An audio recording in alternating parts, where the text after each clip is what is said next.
Hi, my name is Daria, and in this video, I'll be taking you through Blackmagic Design's mini panel. We're going to begin with the primary controls at the bottom of the panel. These three trackballs correspond to the three tonal ranges in the primary's color wheels palette. That's your lift, your gamma, and your gain. The rings around the trackballs correspond to the master wheels. So using these, you can normalize your clips or establish contrast. So for example, I could use the lift master wheel or lift ring, rotate it to the left to lower the shadows or the bottom of the scope's parade. I can then use the gain to reduce the brightness to get rid of some of that clipping in the highlights and normalize the clip a little bit. And then use the gamma to brighten the overall image. What's great is that I don't have to look at my hand or my mouse to navigate over to the color wheels palette as I do this. I don't have to look at the master wheels as I navigate between them. My hands are already naturally situated on the trackballs, and I can very easily establish these ranges and even move them at the same time as I develop the contrast. So it gives me a little bit more flexibility and more fluidity as I color grade. Above all of the trackballs, I can see reset buttons. So all three of them have an all reset for both chrominance and luminance, but then on either side, you're able to reset either just the colors or just the luminance adjustments. So let's say after I establish my contrast, I decide that I want to warm up the image. I could use the trackballs themselves to push the control points towards a specific color. So in this case, I am moving my gamma towards an orangey tone, a nice little orange feel. And what's great is that, again, I don't have to look at my mouse or the control point in the color wheel in the palette as I do this. I can actually feel it out a little bit more organically and decide if I want to gravitate towards a more magenta pink, towards a more greeny yellowy type of warmth, and then also push the saturation as I go outwards. So it's a really nice intuitive way to work. If I decide that the color's gone too far and I'd like to, bring it back to its original setting, but I do like the gamma luminance that I've established, I could just click on the RGB reset above that wheel, and then we jump back to the original look. If I wanted to reset the luminance as well, I can click on level, and then that takes me to the original image with the gamma reset. To the right of the trackballs, I have my navigation keys. So I can navigate on various different levels. The bottom here, you can see that I can jump between clips on my timeline. I can also jump between frames within these clips, which is really good when performing tracking. It gives me a bit more accuracy. And then finally, I also have node navigation controls once I start creating more nodes in the node editor. So it's another one of those great things where I don't have to rely on my mouse and traveling from one end of the application to another. A lot of the work can be done by using keys directly underneath my fingers. Now, we've established where the lift, gamma, and gain wheels are, but you might be asking yourself, what about the offset?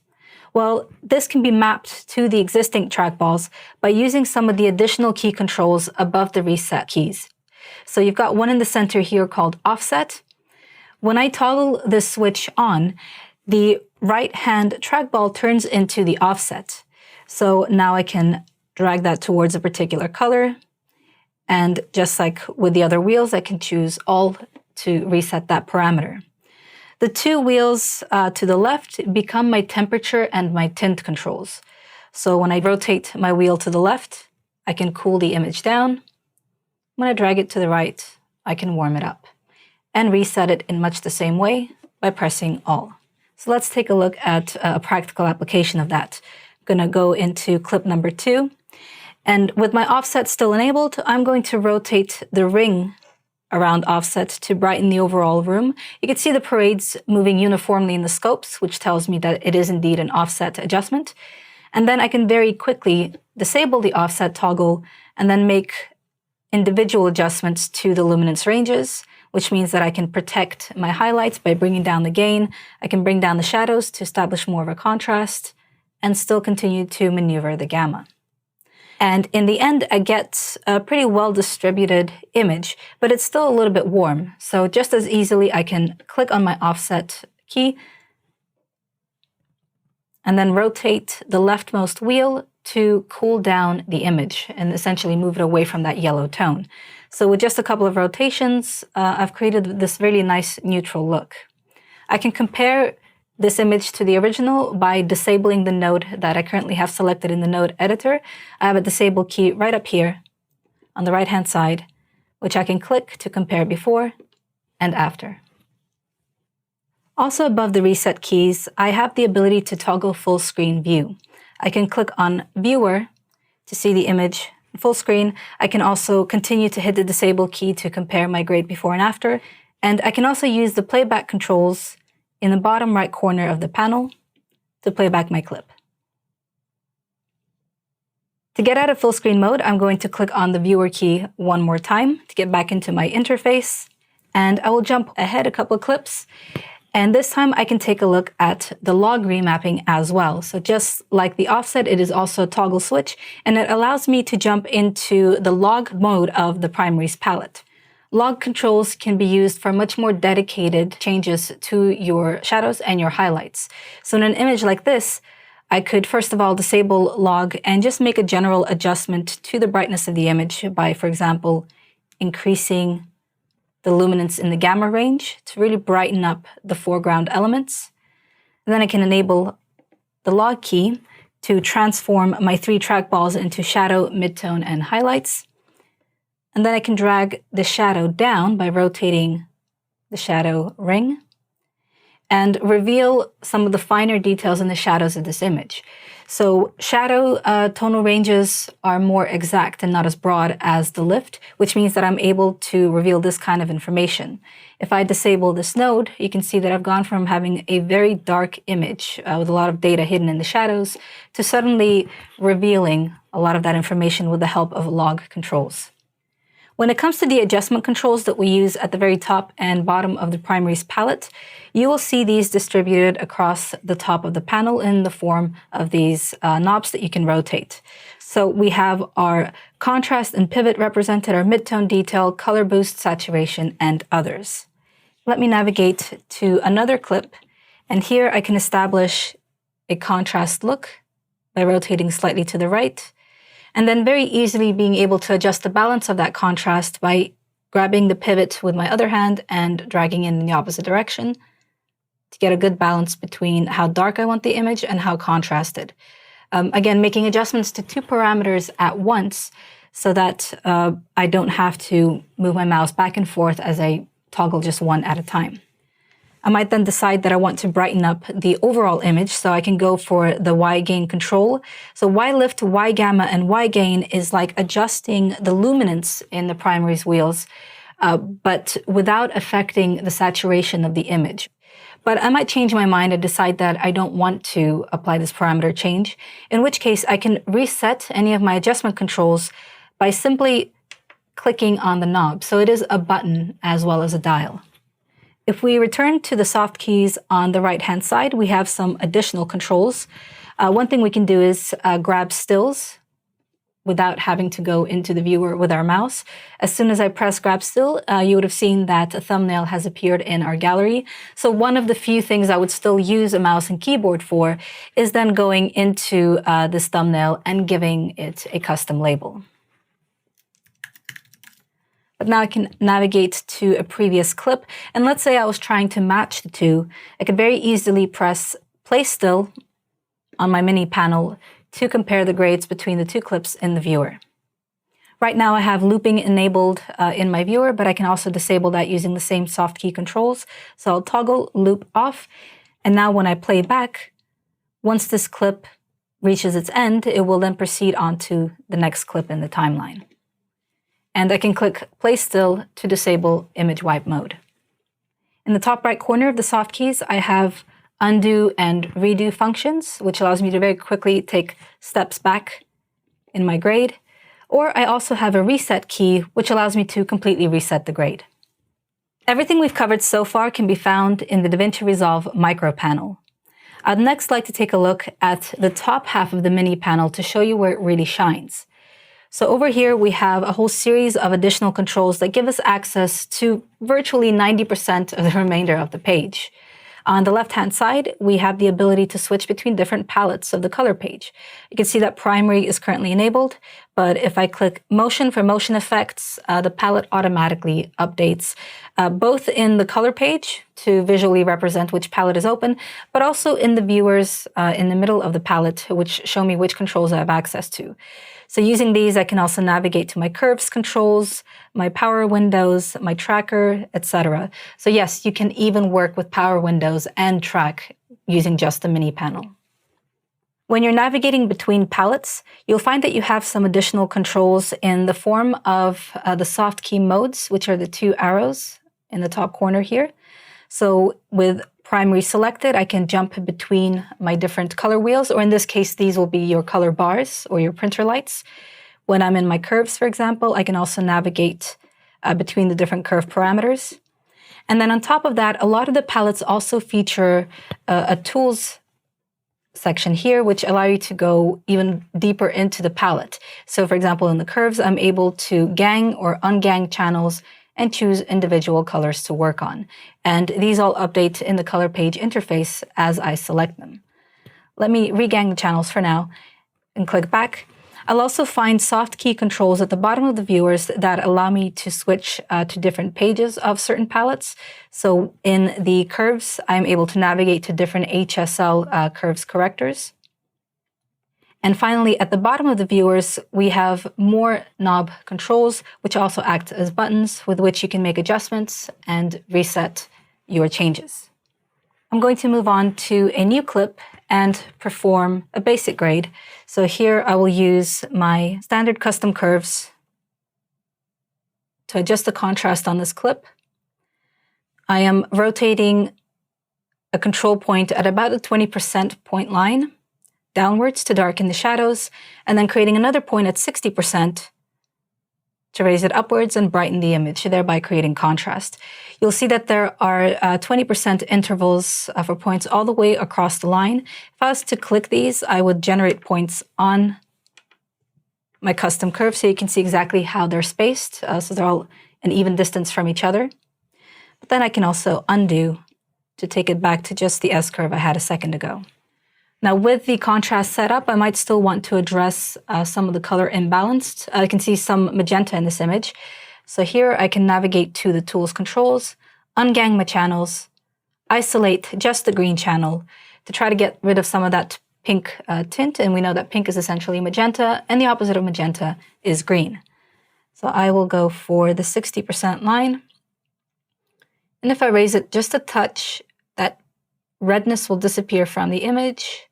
And now we have something a little bit more neutral, still a bit warm, but I like to keep it that way. And I can press disable in the bottom half of the panel to check how that looks and see that I'm really happy with the result, which means I can move on.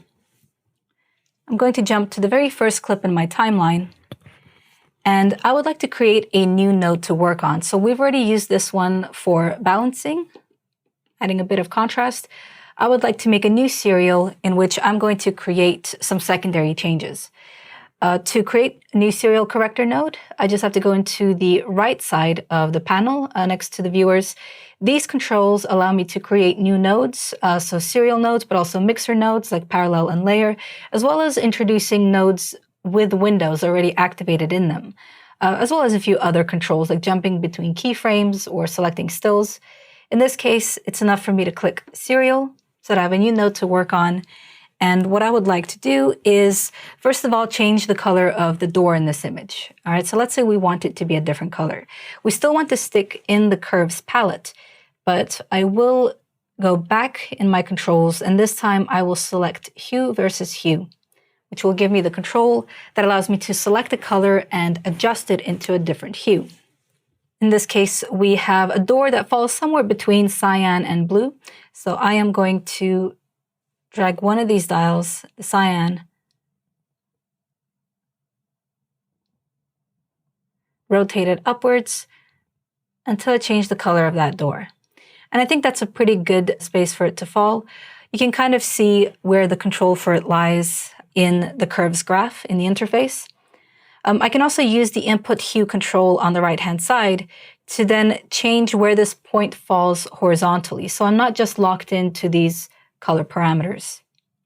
And that way the door is a little bit cleaner. It's not just approximating. You can see that the point now falls very close to the histogram representation of that door in the curves graph. I might also decide to make the door a little bit less dramatic, less bright. So for that, I will switch to hue versus luminance and still go for the same color range, but this time I'm going to drag it down to darken it and make it a little bit more realistic to look at. Finally, I might want to also desaturate the color underneath the door. So you can see there's a bit of an orangey red tinge under it, and I'd rather keep it neutral. So that's what we have the luminance versus saturation tool for. This is a tool in which you can select a certain luminance range in the image, so in this case, the bright lit area under the door, and then affect its saturation. Here, I only have 4 range controls. I can start with the white point on the right-hand side, drag it downwards to try to desaturate some of that area. I can also go for the highlights, which is the next custom point.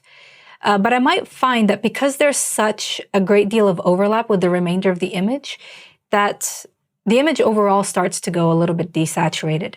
So what I can do is try to lock off the majority of the image, especially the midtones, using the shadows. I can even click on the shadows to lock off that point in its original position so that there is no change. And then use the input luminance, just like I did with the HSL curves, to kind of extend the area that's being protected. And as I push this outwards, more and more of the colors in the image start to come back. And it is truly just the highlights that get affected as much as they do. So that's a really good way of protecting ranges in your curves. It's just by clicking some of the dials that you want to lock in place, and then a point is created around which you can work. All right, I will now jump to the next clip, which will be number 3 in my timeline. And here my intention will be to work with my interview subject. I'm going to re-enable looping in my soft keys and play back this clip. And I mean, it is a gorgeous shot. The only problem is that our interviewee is wearing a wide brim hat, which makes it a little bit harder to see her face. So usually we like to light people up quite well when we're interviewing them. And in this case, she's got quite a long shadow cast over her face. So what I would like to do is just add a standard window, oval window around her face and brighten her up a little bit. I'm going to jump to the very beginning of this clip. There we go, first frame. And I'm going to create a new node with a circular window already attached. So that's in my controls on the right-hand side, node plus circle. And immediately we see a new node in the node editor, the circle in the viewer. You can see by the representation in the node 2 thumbnail that we're already making a selection in that region. So it's just about placing it in the right place in the viewer and then performing a track. I have all of the controls that I need underneath the viewers in the panel. So I can use pan and tilt to very quickly maneuver the circle over our subject.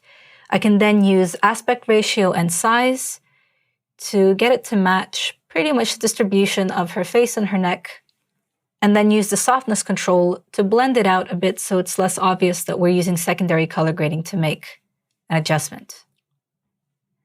So my selection is now made, and I can start performing the color grade immediately because I have all my primary controls right under my hands. But if I didn't want to see that window outline, a very quick way to achieve that is simply to switch to a different palette like the curves, and the outline disappears. So now I can use the gamma ring to brighten up her face a little bit. And you can see the shadows are starting to disappear right under her hat.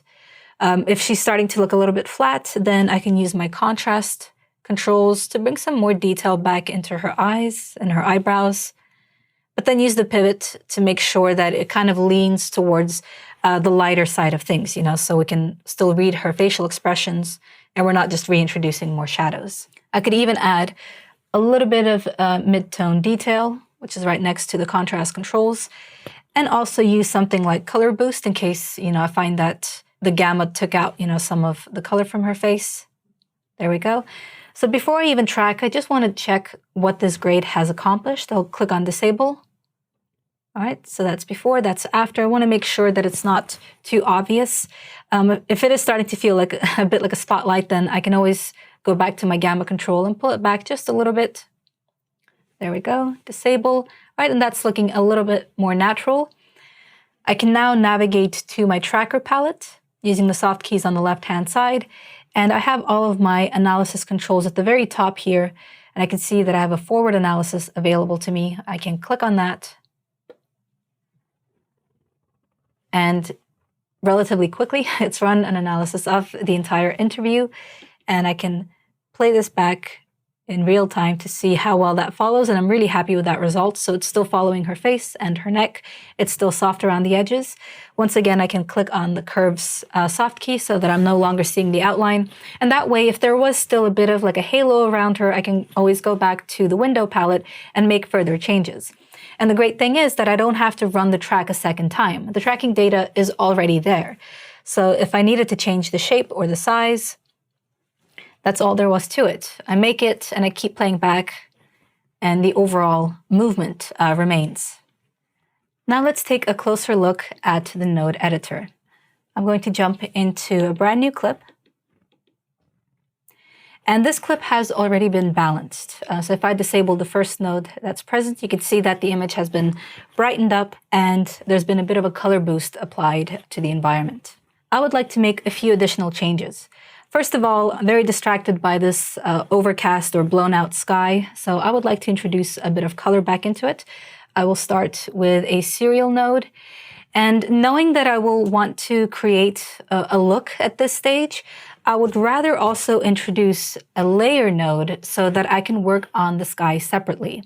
So with that new node selected, I'm going to press on the layer soft key, and that will give me a layer mixer node with a layer node underneath that, number 3.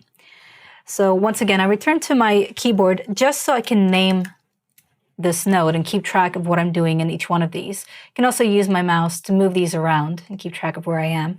And now I can make my sky selection. I will press the qualifier soft key to open up my HSL qualifier controls.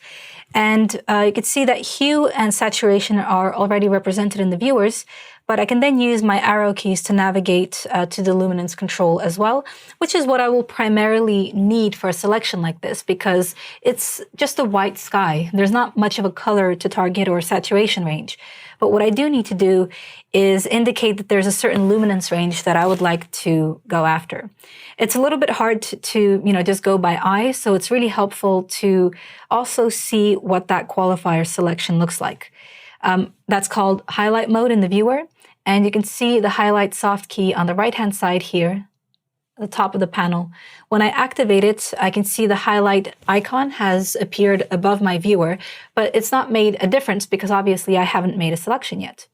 So I'm going to rotate the low luminance knob, and I'll see that range get narrower down in the qualifier palette.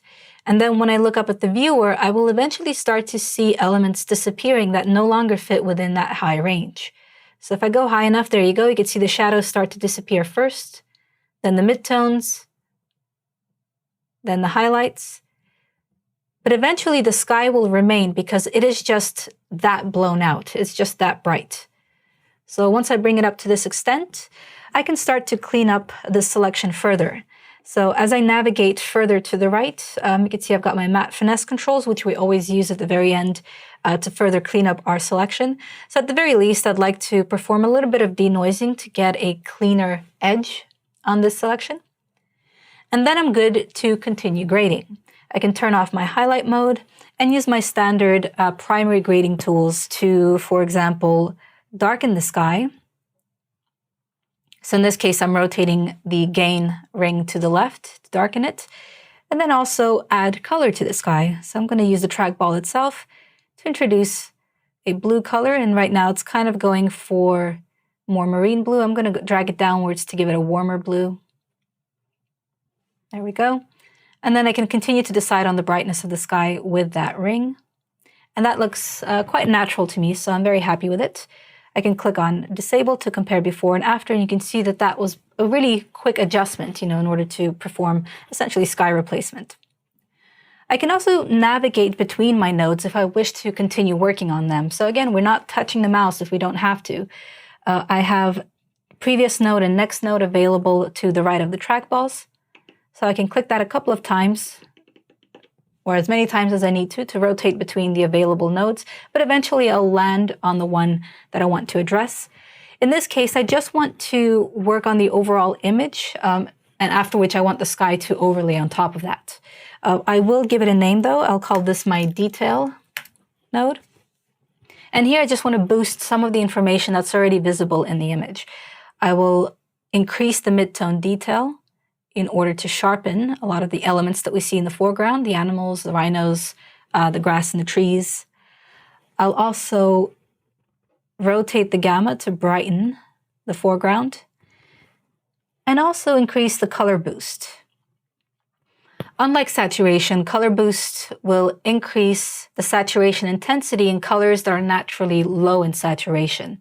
So that way, if I had something in the image that was already very high saturation, it's not going to be affected as dramatically as it would have been using a flat saturation adjustment. Okay, wonderful. So now when I disable the grade, you can see that the foreground has been boosted up, and now I have that really brilliant sky laid over the top. As well as the disable key, I have a bypass key with which I can bypass the entire pipeline, which means that this is my original video signal, and this is our end result. What about if I wanted to add a node at the end of this pipeline? For that, I could use the append soft key. That will add a new node right after the layer mixer. It has appeared a little bit off to the left because it hasn't got enough room. You can always fix this by reducing the size of your nodes if you had to. But in my case, I'm happy to go in and manually perform a little bit of housekeeping. But there you can see that's where the node has appeared at the very end. And here is where I might want to create my look. I'll accomplish this using my curves palette. Return to that. I'll go back into my custom curves, which is where we have, all of our different channel controls. I'm going to go into my tools and make sure that the channels are unganged, and specifically, I want to target the blue channel. I'm going to go for a cross-process look, and I would like to do sort of a reverse S-curve on the blue channel. It's going to give me like a really nice fairy tale type of look. So blue shadows, yellow highlights. And because we're applying it at the very end of the pipeline, it is affecting everything prior to that, including the sky. I can even increase the contrast to make this a little bit more dramatic, make it pop if I wanted to. There we go. When I disable this node, you can see that that's a pretty substantial color shift. I do very much like the yellow highlights. But then if I bypass the whole thing, then that's a lot more dramatic. Finally, something I need to touch upon is to do with a new addition to the color page in DaVinci Resolve 17, and that's the HDR palette. So even though there isn't a soft key directly related to it, I can navigate to the HDR palette by holding the user button in the bottom right corner of the soft keys on the left, and I will find HDR as an option in my viewers. So I hit the soft key right above that, and that will open up my HDR controls, and it will also launch the high dynamic range palette on the left-hand side of the color page. I have previous and next zone controls at the top of the viewer, with which I can bank my HDR wheels. And wherever I'm rested when I'm banking, I can then use the arrows in the soft keys on the left to navigate between the banked color wheels. So at the moment in the dark zones, I have my black, my dark, and then if I move one page across, I have my shadow and my global, just like I do in the palette on the color page. And then the three wheels at the bottom of the panel are mapped accordingly. So I can start to rotate the ring on the right trackball, and I will find that the shadow exposure starts to go down. Or I can move the trackball, and I will find that those shadows get affected first. And reset works in much the same way. Using the viewers, I can also switch to the zones graph. And that way I can see what the zone graph distribution is in the color page interface while still controlling all of my individual tonal ranges. So underneath here, I still have my zone pivot controls, my zone fall off, as well as things like exposure and saturation. If I was to make a custom zone, that will automatically map itself to my color panel interface. So let's say I was in my HDR palette and I had a very distinct look that I was going for, and I decided to call it midtone. That tonal range will now appear in my list of tonal zones, and it will also appear in the viewer as long as it's banked. So if I switch back to my wheels view, I can use previous and next zones to navigate to an area where I can see midtones, and I can always navigate to it using my arrow keys. So there's my midtone, and I can then decide to control the exposure and the saturation. With highlight enabled, I can determine where I want the zone to begin. So I can drag it all the way to the left here. And now I know exactly what I'm targeting in the image. I can also adjust the fall off range so that we have a more robust target on the shadows. And now I can turn up highlight mode. And I know that the midtone is my central wheel, so I can then make adjustments to it here. And maybe make the image a little bit more dramatic looking with that type of contrast. And that takes us to the end of this mini panel overview.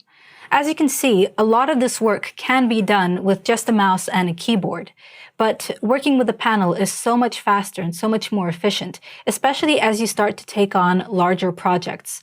And you'll find that as you spend less time traveling across the page, a 3-day job can become a 1-day job. Thanks so much for watching.